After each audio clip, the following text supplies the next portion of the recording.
morning, everyone. How's everyone doing?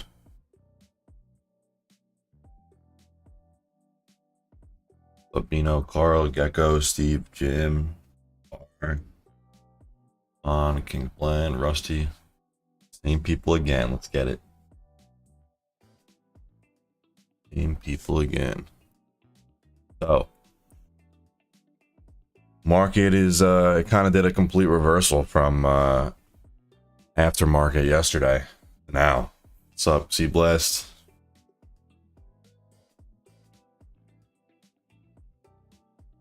Drinking your coffee? Morning, everyone. Have a good day. Inside today, sell the rips. That's exactly what I'm thinking. So Netflix was my favorite setup going into today, but right, we're kind of gapping down here. We're down 1% here in pre-market. Perfect rising wedge with huge downside below. So at close yesterday, we were kind of hovering right around this region here, but now that we're gapping down, right, this was my entry. At 362.51 was going to be my entry for puts, but we're gapping down. So I'm going to wait for either a retest or I'm not going to take the play. Right? The best risk to reward was going to be here. Right? So if we can get a retest back up to this level here, then I would consider puts if we sell off, and my target would be 355, and then below 355 it's going to be this resistance here, right, 344. It's a huge downside below with a close stop loss at the high here.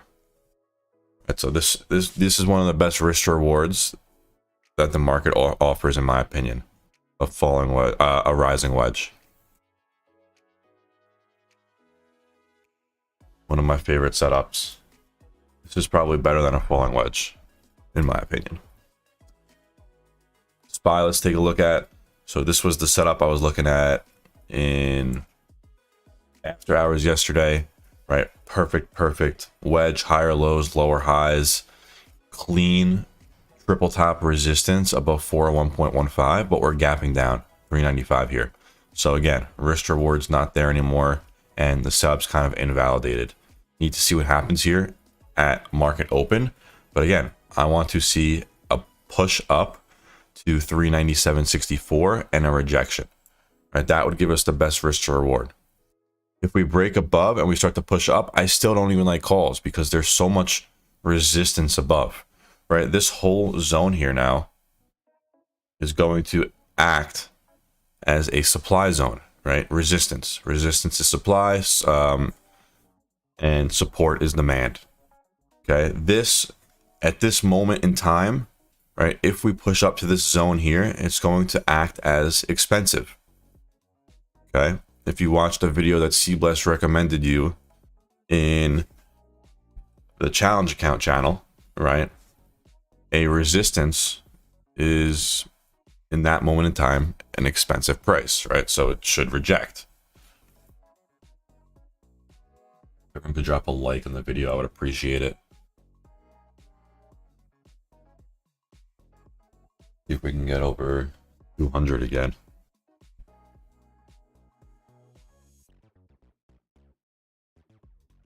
Yeah, definitely like the downside though. Gonna be selling the rips or buying the rips.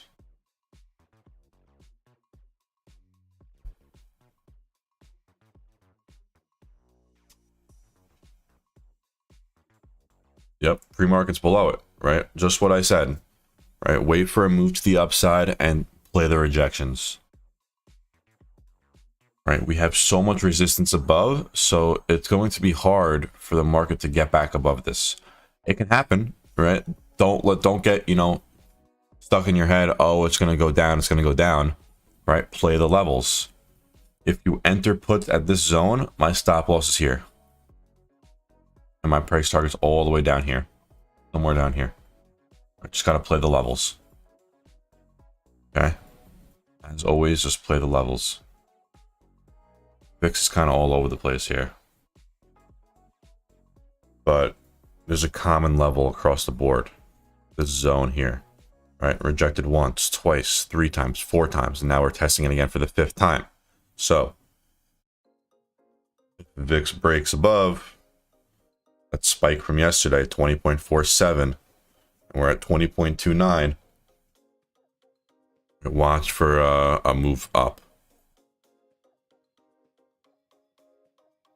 All right, so just look for common zones across the board that act as support and resistance, and keep it simple.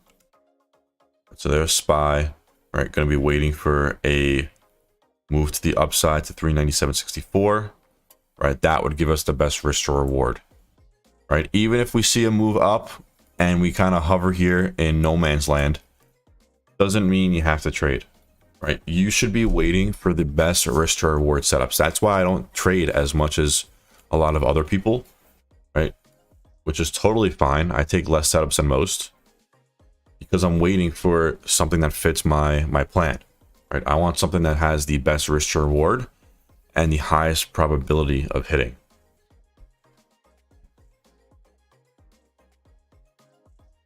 Okay.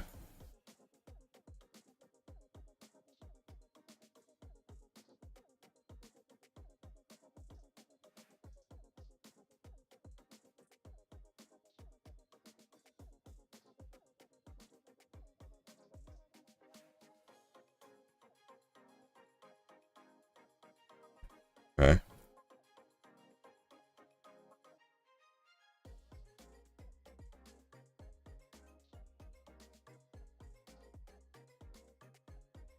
What questions does everyone have so far?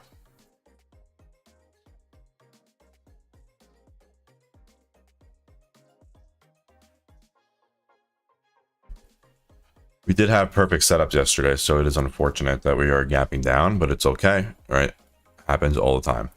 Google was another one of my favorite setups, right? Perfect wedge. If we opened up right in the zone here, it would have been perfect to the upside. We're gapping down below. So next play we could take is a move below 95.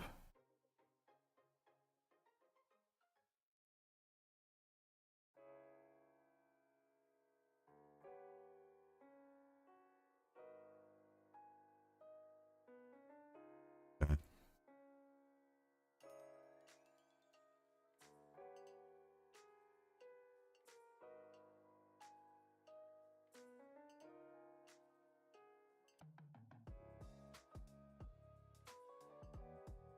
So now 90, right? We're opening at 96.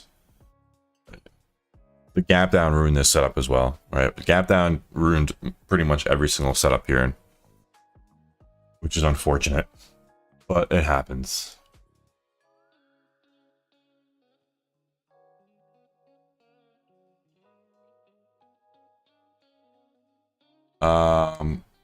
Grant asked, what are my thoughts on Microsoft? Why not jump on earnings? So original release on earnings was bullish, and then once they had their call, they obviously, right, there's an earnings call after earnings drop, and they discuss in depth or more in detail about their future, about the company, about everything.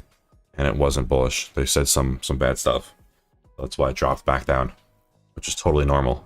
Happens all the time. That's why you don't play earnings. Yeah, this is definitely a falling wedge, but we're opening down here at 96, so the setup's totally invalidated. Square as well, right? Had this perfect setup, gapping down to 77.34, right? So it's going to be waiting for a bounce around this level on 76.71. And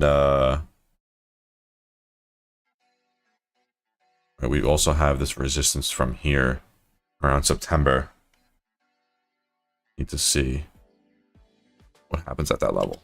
See Tesla. Right, we have earnings today on Tesla. We're sitting at the low of this wedge here.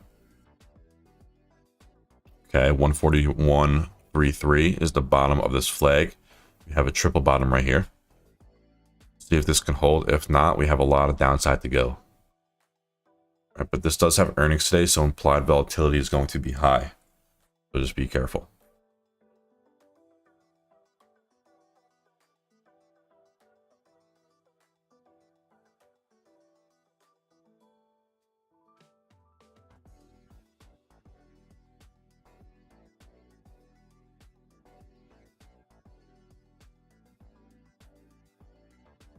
Microsoft, right, had earnings down 3.5%. We did have another perfect setup. But earnings obviously totally changed that. Not going to really play this at all today, probably. Amazon we could potentially play. But it's sitting at the bottom of this wedge. See what happens here. If this drops, we do have a gap to the downside to fill here. Right, and a big spike to the downside we could fill. Amazon's definitely a potential here. What was the other one? Tesla. Okay, so Tesla, Amazon. Netflix is still my top watch. I definitely like the risk to reward the best. Tesla is still holding fairly well. Google's done. Square's done. Microsoft's definitely done. Apple we could potentially play. Here's the daily on Apple. All right, looks pretty good. All right, we rejected this level multiple times now, and we kind of have this huge cup. All right, so this 143.32 level needs to break, but market looks pretty weak today. So, all right, here's the big cup, and then AMD.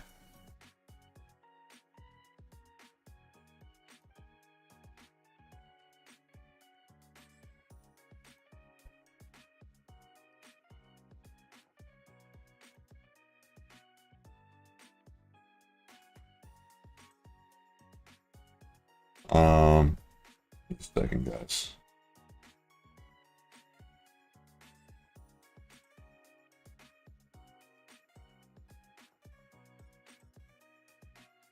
Okay, AMD. Again, a wedge breaking down below. Now we have this bottom support level as a resistance. We do have a huge gap to fill to the downside again, 71.54.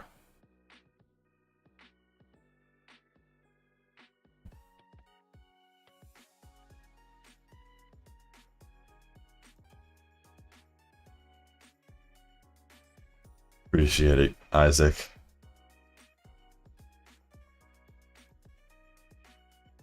Okay, so NVIDIA we could watch. NVIDIA is still holding above. Right, we have this support here at 188.2. And this yellow line is this resistance from December 12th. Okay, so we can watch this because it's still above. So if it breaks to the downside, right, we got some big room to run here. Appreciate it, Matt. Hopefully you're learning something as well. That's the whole goal.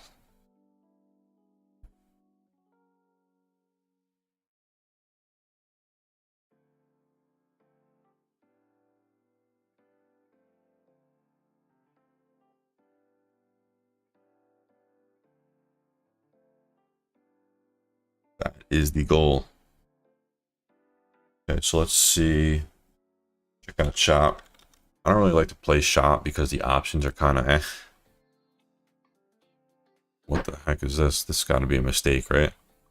Or this was like BA. Almost a year. Let's go. Get it. Yeah, shop. I can't play shop. The options just are not it. Right. This resistance though, 45.06. Right. You could play you know, through that. Not my cup of tea.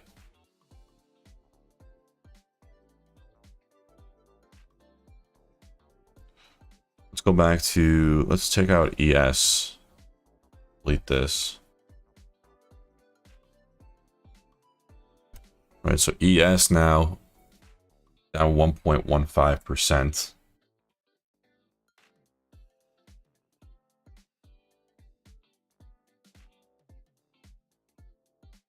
40.56, big resistance above. All right, let's see if we could potentially bounce off of this trend line today. The downside. See if this lines up actually. This is probably better.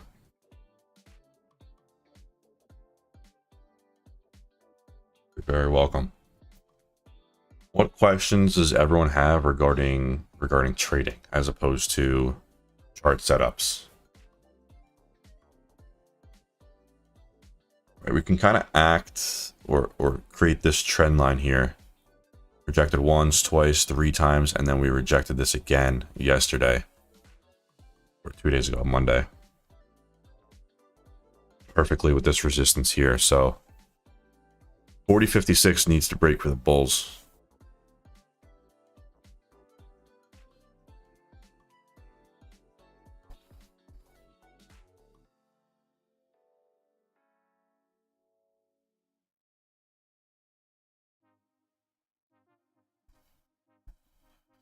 How far back should you start your TA? It depends on what type of trading you're doing, right? It also depends on the current chart, right? So if we're looking at this setup here on Netflix, this is a rising wedge for an intraday or a day trade, right? Or a scalp, right? This is no more than a day trade, right? But if we needed to do, right, if we wanted to do a swing trade, right, you want to go back to the previous levels. And since there's no levels in this zone for a long time, back until April, right, you need to go back and check out the major levels. Right, look how actually this support that I had drawn out here from the bottom of this rising wedge lines up perfectly to this previous double bottom. Right, so it all makes sense. Right? Things work out, you know, always regarding the chart.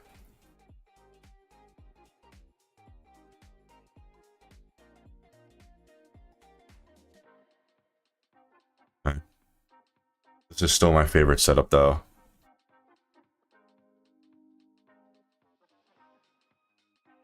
How do I know when to make a golden zone going up or down? It's always, if it's in an uptrend, it's always low to high. Right, so for example, if we wanted to look at this move, that's not a really good example. So like low to high would be, right, a clean low to a clean high, right? And it typically reverses within the golden zone. Right, look where it reversed, right between the 0.5 and the 618. Right, and then you could just play the fibs back up. Right, reverses in the golden zone, moves up to the 382, pulls back a little bit, bounces off this previous support, right, shoots up, rejects the 236, right, consolidates below. It's exactly what you look for, higher lows, and it breaks out to the upside, and it breaks that initial swing low to the swing high, and it continues to the upside. So that's how you would use fibs every single time. Pretty easy concept.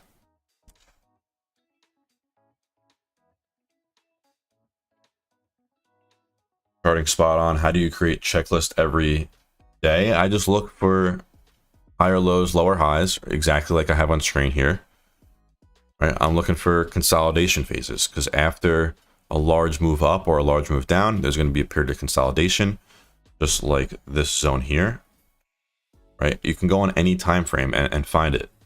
I really don't like to go below, you know, to the lower time frames because then things start to move too quick. So, you know, anything from the 10-minute to the 30-minute to the 1 hour is ideal. This little setup here is perfect too, right? We have higher lows. Whoops. Higher lows. We have clean resistance above. And look what happens when it breaks out, right? Breaks out, pushes to the high, continues, right? Pulls back as a retest and continues back up. Very, very simple. A lot of people are making it way more complicated than it needs to be.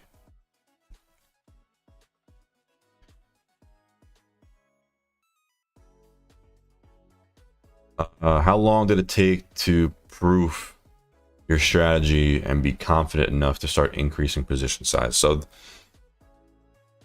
I don't know if I like this question. A lot of people ask me it, but it's really different, right? There's no certain time that it's going to take for you to learn and be consistent, right? Everyone's in a different position in their life, right? Some of you are older with a family and you have people to take care of, right? So money is going to be, or you want to be less risky.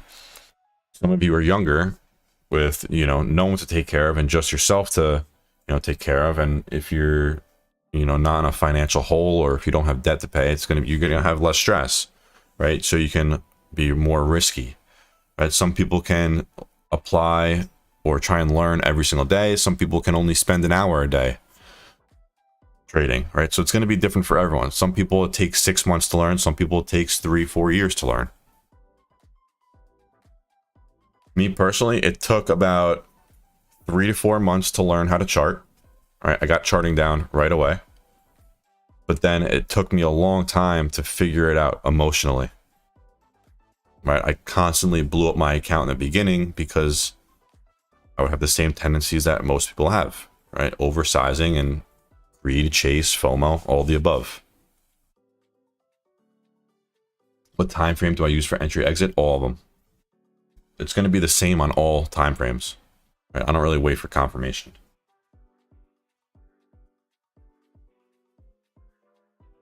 Full flag on Rivian. It is flagging, but it's opening below, so it's invalidated.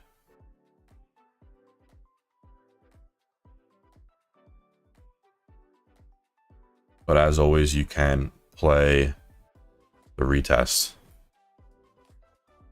Right, nice little double bottom, previous resistance. Right, common level here at 1761.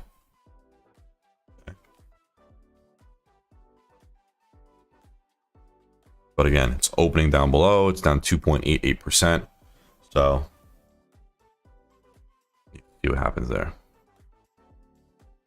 What's Netflix doing? Okay, so Netflix is doing us a bit of a favor. It's moving to the upside here in pre-market. Here's the... So what you can do now is play the pre-market low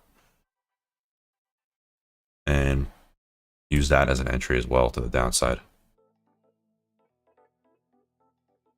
Right, this is the low, but there's like no volume, so I'm going to use this one.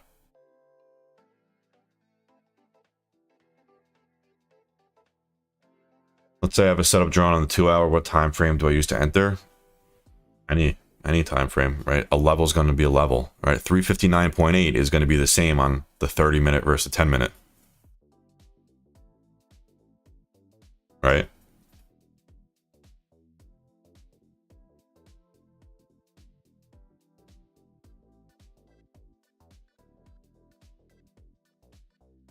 Just playing the levels. I'm setting an entry point, a stop loss, and a price target on every position, and that's it, right? I keep it as simple as possible.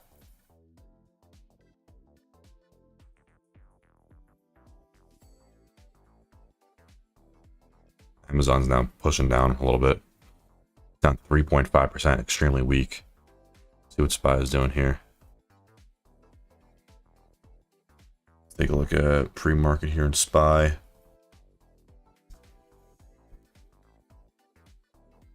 $395.77 is pre-market low for now. I'll just keep note. Would use that as an entry.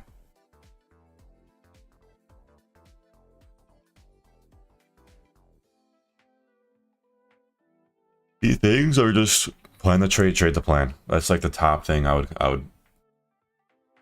say. Keep things simple. When you're in a trade, a lot of people think there's going to be something like exciting that's going to happen. You can't let the price affect your judgment. Can't. And it's very, very difficult to not let it affect your judgment, because obviously everyone wants to make money. The whole goal of trading, but you can't focus on making money. You just need to focus on the chart. And if you're getting scared out of your position, you're sizing too big. So you need to size smaller if you're getting scared out of your position and you're getting emotional over your trades. That's really the only way to fix it. Size smaller, play the chart. Without that, you know, you're not going to do well.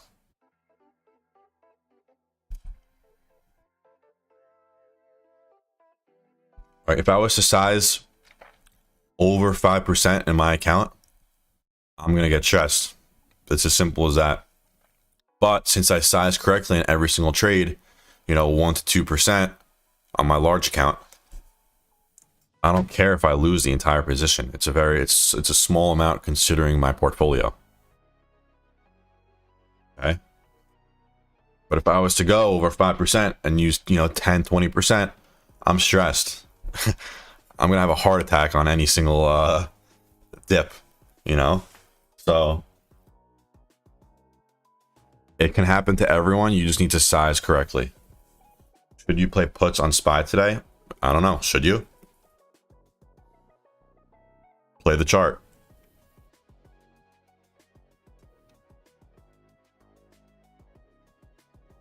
If everyone could drop a like on the video, I'd appreciate it. Streams have been doing well recently, getting a decent amount of you guys here. Definitely just going to be watching Netflix at open, Netflix and SPY.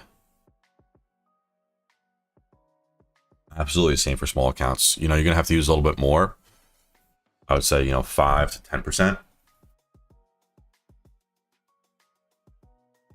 Because it's harder to, it's definitely way harder to play with a small account because you can't afford most of the contracts. But 2 minutes to market open. Appreciate you staying here as always and watching the stream every single morning. Let's head over to the Discord and jump in the live stream chat. I will see you guys there.